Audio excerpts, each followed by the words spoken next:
Nallamala forest లో ఎన్నో unexplored temples ఉన్నాయి. అందులో ఒకటి ఉమామహేశ్వరం. ఈ ఉమామహేశ్వరం హైదరాబాద్ నుంచి 159 కిలోమీటర్స్, ఇంకా శ్రీశైలం నుంచి 86 కిలోమీటర్స్ అండ్ అచ్చంపేట నుంచి 14 కిలోమీటర్స్ వస్తుంది. శ్రీశైలం కి ఉన్న 4 ఎంట్రన్స్ లో ఈ టెంపుల్ ని నార్త్ ఎంట్రన్స్ గా పిలుస్తారు. మెయిన్ రోడ్ నుంచి ఈ టెంపుల్ చేరుకోవడానికి 2 వేస్ ఉన్నాయి. ఇలా హెయిర్ పిన్ బెండ్స్ ఉన్న రోడ్ లో మోర్ దెన్ 5.5 కిలోమీటర్స్ ట్రావెల్ చేసి వెహికల్ లో రావడం, లేదా ఇలా 600 స్టెప్స్ ఎక్కి రావడం. మన వేదిక్ స్క్రిప్చర్స్ లో ఈ టెంపుల్ ని చాలా చోట్ల మెన్షన్ చేశారు. అసలు ఈ టెంపుల్ ని విజిట్ చేయకపోతే మన శ్రీశైల దర్శనం కంప్లీట్ కానట్లు. ఈ టెంపుల్ యాక్చువల్లీ ఒక కొండ లోపల ఉంటుంది. పెద్ద పెద్ద చెట్లు, మౌంటైన్స్ తో కవర్ అయి ఉండడం వల్ల ఇక్కడ సన్లైట్ చాలా తక్కువగా ఉంటుంది.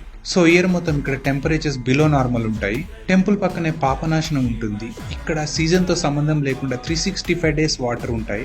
హైదరాబాద్ శ్రీశైలం రూట్ లో నల్లమల ఫారెస్ట్ ఎంట్రన్స్ కి ముందు చిన్న డైవర్షన్ తీసుకుంటే ఈ టెంపుల్ కి రీచ్ అవ్వచ్చు. ఈసారి శ్రీశైలం విజిట్ చేసినప్పుడు don't miss this temple. So ఇంకెందుకు లేట్, మీ ఫ్రెండ్స్ అండ్ ఫ్యామిలీకి షేర్ చేసి ప్లాన్ చేయండి.